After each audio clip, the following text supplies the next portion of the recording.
Hello बच्चों, let us see the question. So this is assertion reason type question जहाँ पे हमको क्या दिया गया है, दो स्टेटमेंट दिए जाते हैं और हमको उनके लिए इन चारों ऑप्शन में से कोई एक ऑप्शन चूज करना होता है कि स्टेटमेंट वन ट्रू है, स्टेटमेंट टू ट्रू है और स्टेटमेंट टू करेक्टली एक्सप्लेन करता है स्टेटमेंट वन को, या फिर स्टेटमेंट वन ट्रू है, स्टेटमेंट टू भी ट्रू है but statement two is not the correct explanation for statement one. और सी ऑप्शन क्या होगा कि स्टेटमेंट वन तो ट्रू है बट स्टेटमेंट टू फॉल्स है। ऑप्शन डी क्या है, स्टेटमेंट वन फॉल्स है बट स्टेटमेंट टू ट्रू है। तुमको क्या स्टेटमेंट्स दिए गए हैं यहाँ पे, दिया गया है यहाँ पे statement one is the equilibrium amount of NO will be less with increase in the temperature. और स्टेटमेंट टू दिया गया है the heat is absorbed by increasing the temperature and equilibrium shifts towards left. तो सबसे पहले हम बात करेंगे यहाँ पे, ये क्वेश्चन हमारा थोड़ा इनकम्प्लीट है क्योंकि यहाँ पे जो रिएक्शन की बात की जा रही है जिसमें NO जो है इन्वॉल्व हो रहा है वो हमें रिएक्शन नहीं दी है। तो वो रिएक्शन पहले हम लिख लेंगे यहाँ पे, जो रिएक्शन हमें दी है फॉर द गिवन रिएक्शन, यहाँ पे जो रिएक्शन मिसिंग है उसको पहले हम लिख लेंगे। तो रिएक्शन क्या है वो हमारी NO जो है वो क्या हो रही है, डिकम्पोज हो रहा है अपने कॉन्स्टिट्यूएंट्स N2 और O2 में, ठीक है ना। तो ये रिएक्शन है यहाँ पे। अब इसके लिए क्या कहा गया है, इसके लिए हमको ये दो स्टेटमेंट्स दिए गए हैं कि पहला है कि एट जो है जब टेम्परेचर को हम इंक्रीज करेंगे तो इक्विलिब्रियम अमाउंट क्या होगी NO2 की, NO की क्या होगी वो लेस हो जाएगी टेम्परेचर को इंक्रीज करने पर।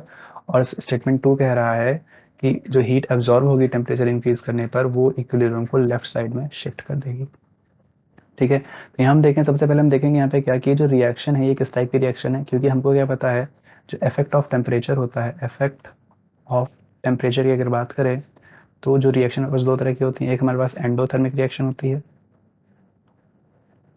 और एक क्या होती है एक्सोथर्मिक रिएक्शन, जिसमें हीट इवॉल्व होती है वो एक्सोथर्मिक, जिसमें हीट इन्वॉल्व होती है वो एंडोथर्मिक होती है, ठीक है ना।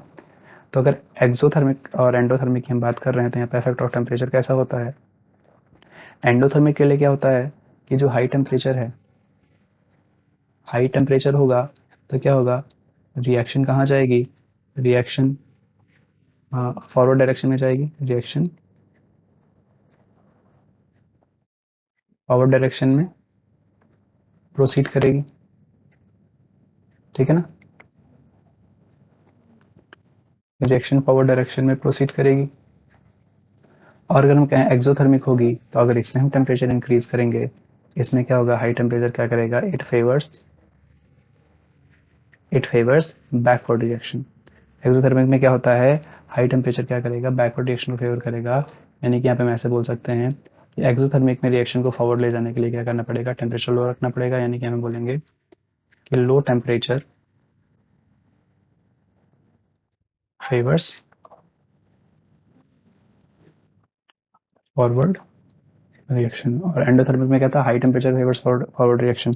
अगर हम बात करें इस रिएक्शन की तो ये जो रिएक्शन है ये क्या है, this is an example of exothermic reaction. ये क्या रिएक्शन है, ये एक्सोथर्मिक रिएक्शन का एग्जांपल है। यानी कि इसके लिए क्या होगा, अगर हम टेम्परेचर इंक्रीज कर देंगे, मैं लिख देता हूँ यहाँ पे, ये high temperature, high temperature favours backward reaction. ये क्या करेगी, ये बैकवर्ड रिएक्शन को फेवर करती है, ठीक। तो बैकवर्ड रिएक्शन फिर यहाँ पे क्या होगा, तो अगर हम कहें कि ये जो रिएक्शन हमारे पास है that is NO gives O2 plus N2, ठीक है, on decomposition.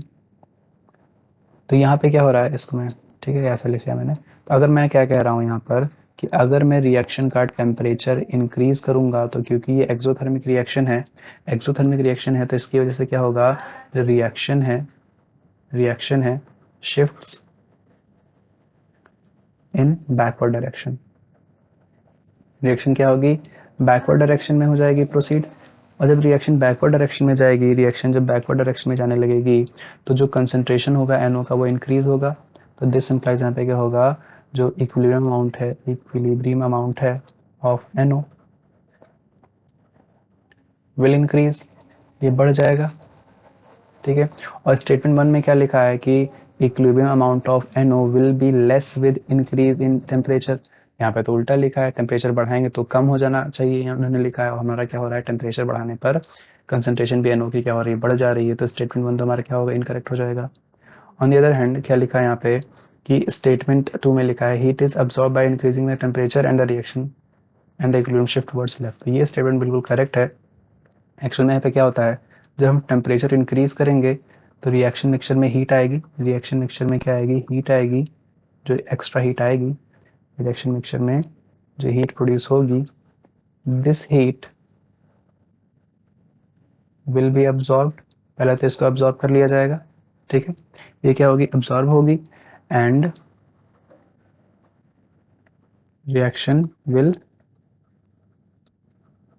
shift in backward direction, reaction will shift in backward direction, ठीक है। तो स्टेटमेंट बैकवर्ड डायरेक्शन कौन सी है, यहाँ पे लेफ्ट ही है, ये लेफ्ट है, ये बैकवर्ड डायरेक्शन है, और ये राइट है, दैट इज फॉरवर्ड डायरेक्शन। तो डायरेक्शन जरा शिफ्ट हो जाएगी एंड टेम्परेचर बढ़ाने पर बैकवर्ड डायरेक्शन हो जाएगा। तो स्टेटमेंट हमारा क्या है, करेक्ट है। ऑप्शन में देखें, पहला ऑप्शन क्या है, इनकरेक्ट होगा, दूसरा क्या है, वो भी इनकरेक्ट होगा, तीसरे में 1 ट्रू दिया है, सेकंड फॉल्स है, तो ये भी इनकरेक्ट हो जाएगा। ऑप्शन डी हमारा करेक्ट होगा, क्योंकि इसमें क्या है, statement 1 is false but statement 2 is true. तो option D will be the correct answer for this question. I hope you understood. Best of luck.